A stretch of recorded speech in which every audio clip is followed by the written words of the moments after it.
In a world where even your toaster has a Twitter account, it's no surprise that Drake, the Canadian crooner turned rapper extraordinaire, reigns supreme as the high priest of emotional roller coasters and meme-worthy lyricism. Yes, he's the maestro of millennial melodrama, the sultan of Spotify streams, and the unrivaled king of captions for that dramatic post-breakup selfie.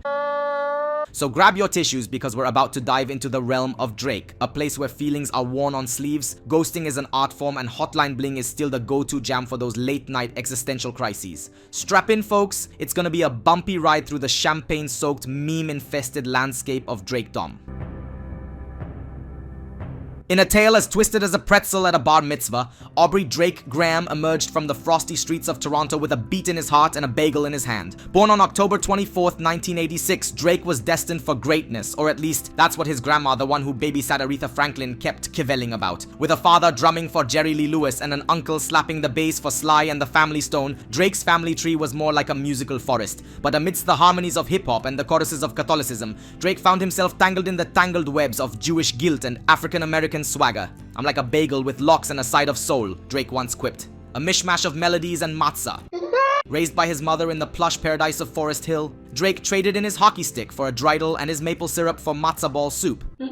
But despite the smear of success in his Jewish upbringing, Drake found himself feeling as out of place as a kosher hot dog at a bacon convention.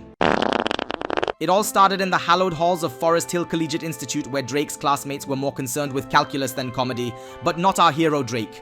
Oh no, he was too busy cracking jokes and making waves in the world of adolescent absurdity. It was like I was the class clown, but with a secret weapon, Drake reminisced. My irresistible charm and impeccable comedic timing.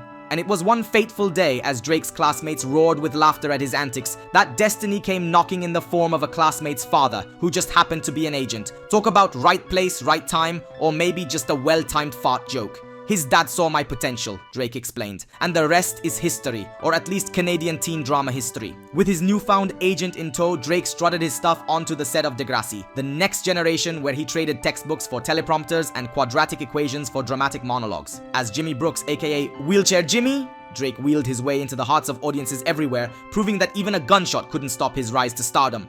"I went from class clown to class act," Drake quipped, "but I never lost my sense of humor or my love for cheesy high school dramas." And so, as Drake traded his cap and gown for scripts and spotlights, he left behind a legacy of laughter and lightheartedness, proving that sometimes the best way to make it big is to just keep cracking jokes, preferably ones that don't involve getting shot.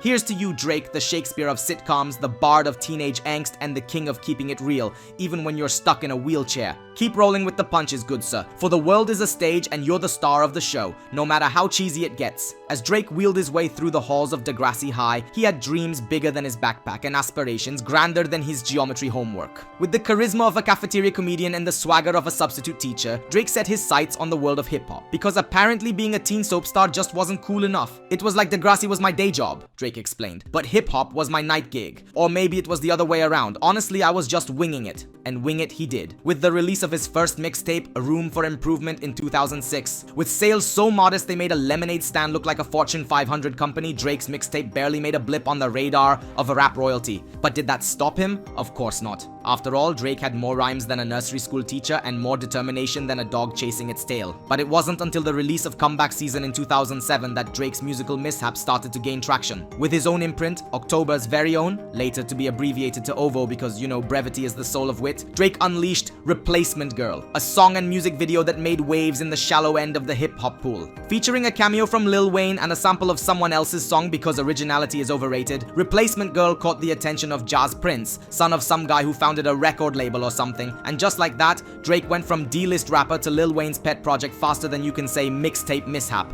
In the game of showbiz musical chairs, Drake found himself without a seat when the producers of Degrassi decided to play a little game of cast shakeup. With his character unceremoniously booted off the teen drama faster than you can say plot twist, Drake was left contemplating a future as bleak as a Monday morning without coffee. First thing in the morning. "I was this close to slinging burgers at the local diner," Drake sighed.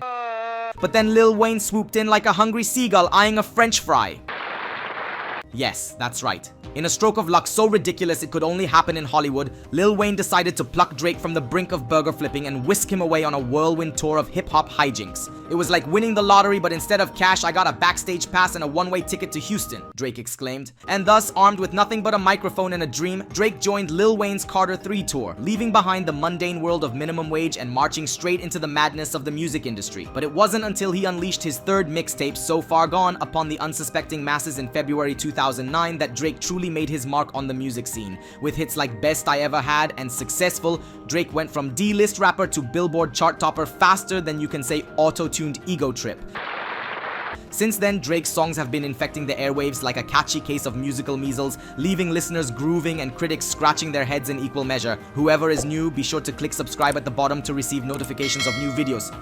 Finally, in a move that shocked absolutely no one, Drake signed on the dotted line with Lil Wayne's Young Money Entertainment. It was a match made in hip-hop heaven, or so they thought, but just when they thought they had hit the jackpot, Drake decided to take a literal tumble on stage during the America's Most Wanted tour. Talk about a grand entrance. He tore his anterior cruciate ligament and ended up needing surgery, proving that sometimes the only thing more dangerous than spitting fire on the mic is trying to moonwalk in sneakers.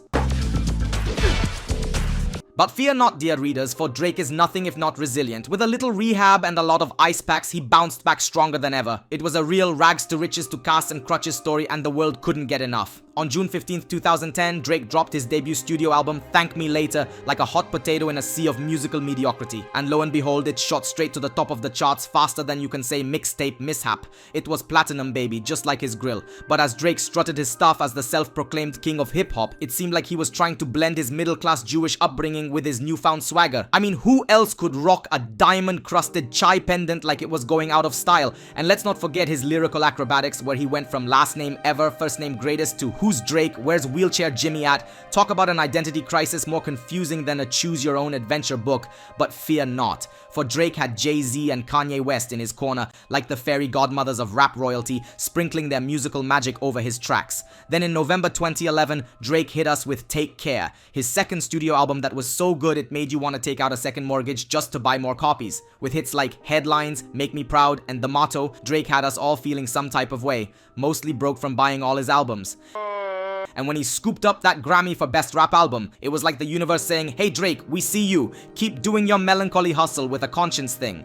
So here's to you, Drake, the melancholy maestro of rap, the hustler with a heart, and the man who made us all want to pick up the phone and drunk dial our exes. Keep doing you, Drake, because the world just wouldn't be the same without your soulful serenades and diamond-encrusted chai pendants. Take Drake, for example. While his career soared higher than a helium-filled hot air balloon, his personal life was like a roller coaster ride through a drama-filled theme park. Picture this: Drake and Chris Brown duking it out over Rihanna's affections like a couple of love-struck teenagers fighting over the last slice of pizza at a party.